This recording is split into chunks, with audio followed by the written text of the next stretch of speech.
Where I got to meet Jay Leno for the first time. He was there, that was pretty cool.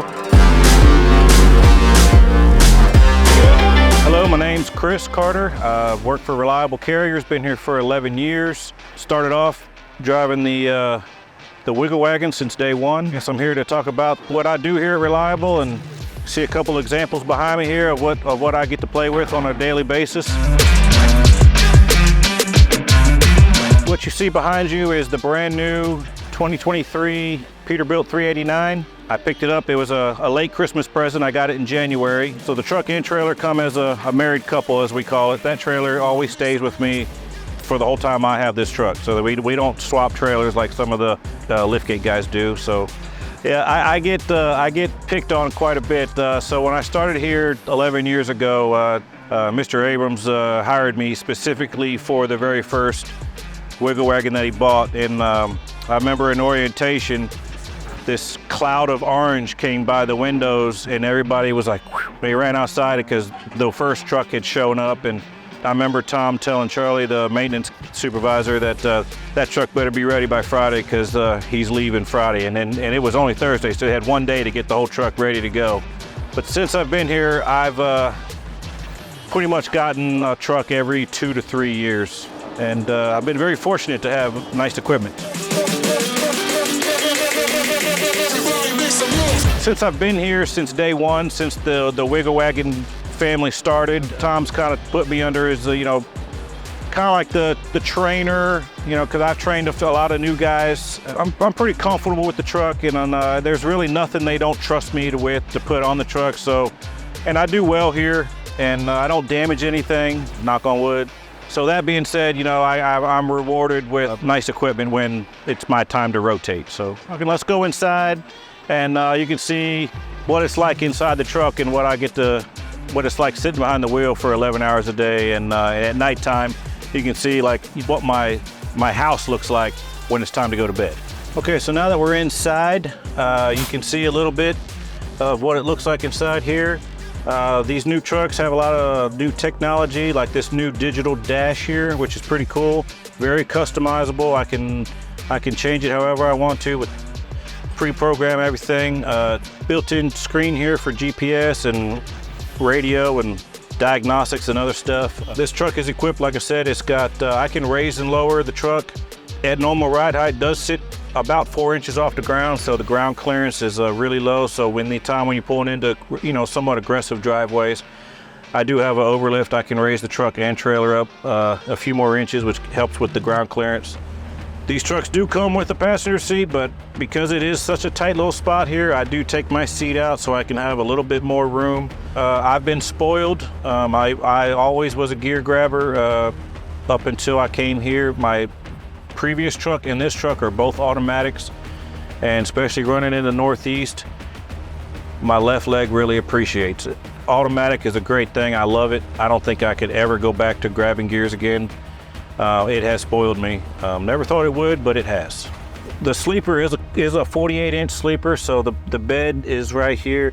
Like I said, I did add these cabinets here, but I do have a little closet right here where I keep my clothes at, and a little shelf up there. The bed does lift up, and you do have additional storage under the bed. It is equipped with an APU, which is awesome, especially at night, so you don't have to run the engine. Okay, so that about wraps it up in here.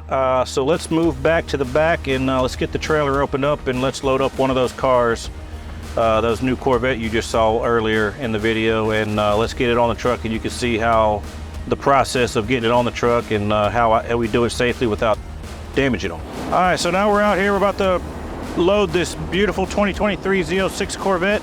We always put our seat covers in, our floor mats, and steering wheel covers, which you can see here. Let me go ahead and put this on.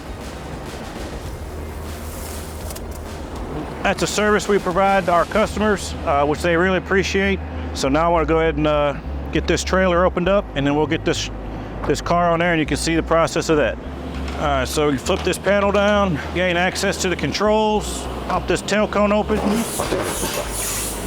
And because it's a low profile car, I'm gonna extend my number 9 deck all the way out.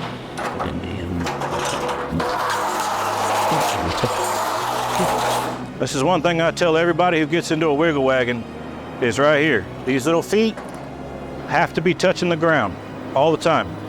That's a lot of real estate that bounces.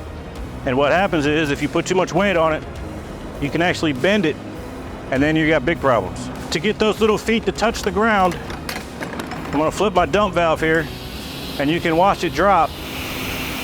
There you go. Let me open up the side here. This is where we're gonna put the car, right here.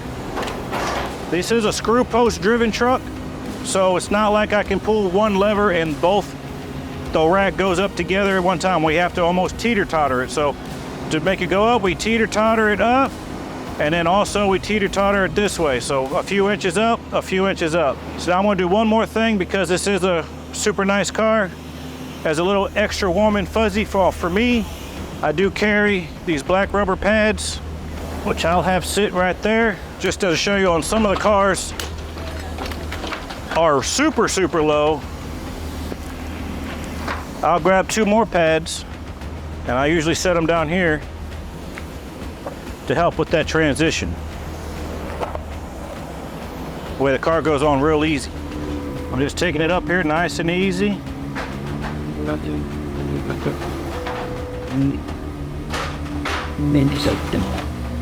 And we just take our time, there's no rush.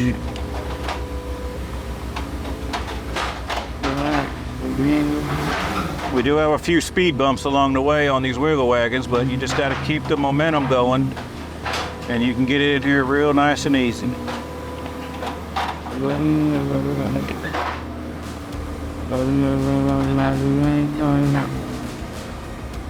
And that right there is where she'll sit. Now normally I would get out, strap it down, raise it up, and be ready to load the next car. Prior to me going into truck driving, which I was in the military for about 12 years, served in the Navy, served on the USS John F. Kennedy for 5 years, aircraft carrier, and then went to shore duty for 3 years over in Pensacola. Provided crash and salvage over there for the Blue Angels and some of the trainer pilots. Left there and then came over to Norfolk, Virginia, which I served on the USS Harry S. Truman. I'd say what I've learned from the Navy and the military as a whole is the attention to detail.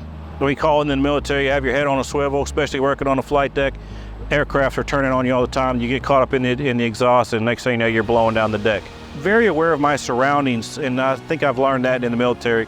Really helps in this line of work too, because when you're dealing with cars like this, you've got to be aware of where you're at all times, where your car is at all times, because one small move and you can have a really bad day.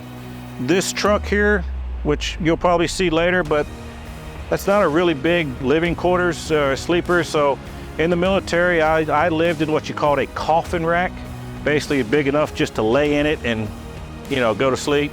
Living in such tight quarters is really, it's easy for me working in a truck like this. 8 years, that's what I slept in. Actually, I had a lot smaller space than what I have now, so I'm kind of living large right now, even though this is only 48 inches. But yeah, the military's taught me a lot, you know, just basically the pride. I always take pride in my equipment, which is another reason why I probably get new equipment all the time, because I always keep it just as looking the day I got it. I'd say that was a big bonus for the military, which I've brought over here. It helps me out in my day-to-day job here at Reliable. In my 11 years here being at Reliable, I get leaned on a lot over here, especially with what I can bring to the table, knowing the cars and the shapes and sizes and what would fit, what won't fit. Dispatch cleans on me a little bit, asking me all the time, hey, will this fit on a Wiggle Wagon? And I help them out on booking loads for other drivers. Drivers, when they call me, same thing. Anytime I can help them out, I'm always willing to help them out. We got a guy right now who's in the process of moving into a new Wiggle Wagon, transitioning from an open rack, and he's already told me, he's like, man, I'm gonna wear your phone out. And I said, I want you to. You know, just call me anytime you want to. I'm gonna help you out as best I can. I give a shout out to the Wiggle Wagon Mafia group. You know, we're doing big things out here. Thanks to Reliable for allowing me to do this. Thanks for coming and seeing what I get to do every day.